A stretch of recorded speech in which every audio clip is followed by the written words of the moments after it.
Hello, Thomas Jefferson. It's me, Ron Paul.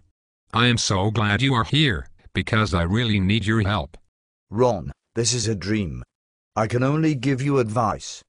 But Mr. Jefferson, you have to see our country today. We are fighting multiple wars. We have military presence in 130 of 190 countries worldwide. We have had a central bank for 100 years and it has driven our national debt up to $14 trillion.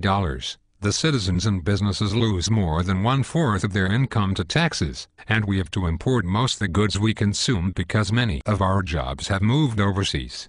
Stop right there, Ron.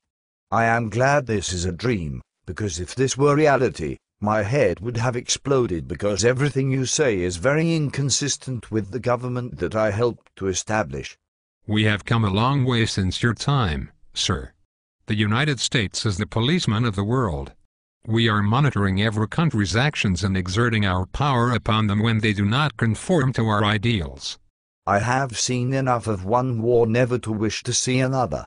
The less you use power, the greater it becomes. And the Patriot Act is a bill that was passed to protect the American people from terrorism. What is terrorism? I am not familiar with this term. Currently, there is no universally agreed, legally binding definition. Let me get this straight. You passed a bill that gives the government authority over terrorism, but there is no definition for terrorism. Do you realize the tyranny that can ensue if the wrong people were to come to power? Absolutely, Mr. Jefferson. The Patriot Act gives the government the authority to listen to our conversations, read our mail, and track our purchases. Then, if it determines we are behaving like a terrorist, it can invade our home and lock us in jail. What happened to the Fourth Amendment, protecting the people against unreasonable searches and seizures? When did you abolish the Bill of Rights?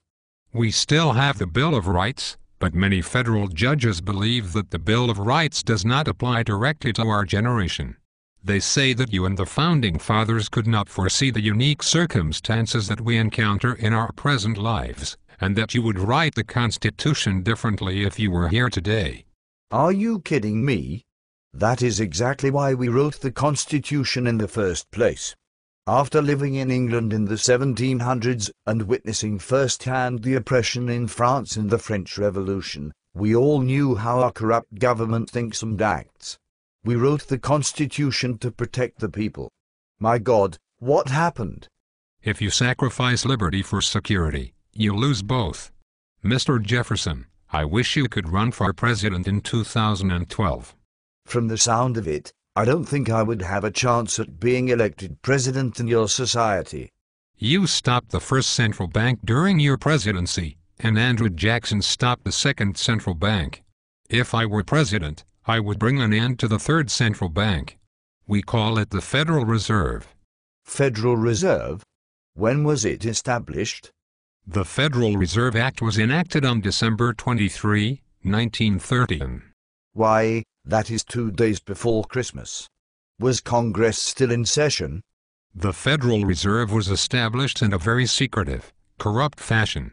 Anyway, the central bank manipulates the distribution of dollars in the economy and controls the interest rates that are applied on business loans. I do not like the sound of that. I have said before, a good government leaves men free to regulate their own pursuits of industry and improvement, and does not take from the mouth of labor the bread it has earned. The Federal Reserve is not exactly part of the government. They have no obligation to reveal the amount of money they are lending, or who they are lending to. There is no elected member of the Fed to represent the people. Most of the members have personal ties to Goldman Sachs. What is Goldman Sachs?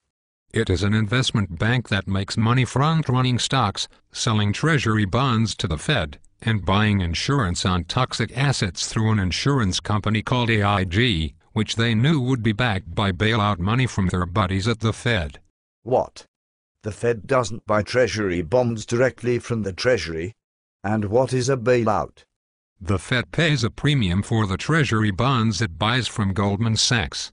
This is because Timothy Geithner is in charge of buying treasury bonds for the Fed, and he has close ties to Goldman Sachs. During the recent financial meltdown, The government decided that some banks are too big to fail. It decided to give these banks hundreds of billions of taxpayer dollars to help them.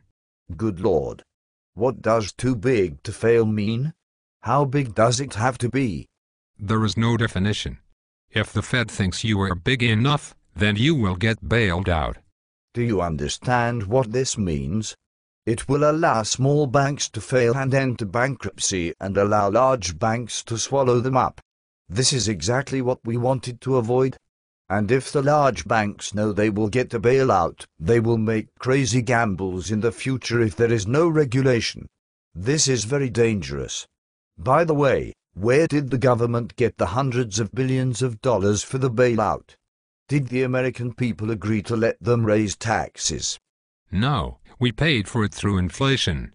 After paying the interest on the national debt, the government does not have much money. So we print the rest of the money that we need. This devalues the dollar and translates to a tax, because Americans will have to pay more for everything they buy in the future. But the government controls most of the mainstream media and the Department of Education, so the general public knows nothing about this. Please wake up from your dream so I don't have to hear any more of this. At least the American people can hold on to their gold and silver.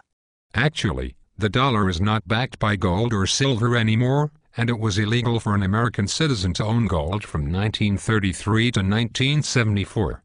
Consequently, only about 4% of Americans own precious metals. We would be in deep trouble if the dollar were to fail. Paying for government programs through inflation and debt is a direct tax on the future generations. You cannot maintain this system forever. Your lenders will wise up and stop buying your debt. I once said, it is incumbent on every generation to pay its own debt as it goes. What can I do, Mr. Jefferson? You have to help me. Educate and inform the whole mass of the people. They are the only sure reliance for the preservation of liberty.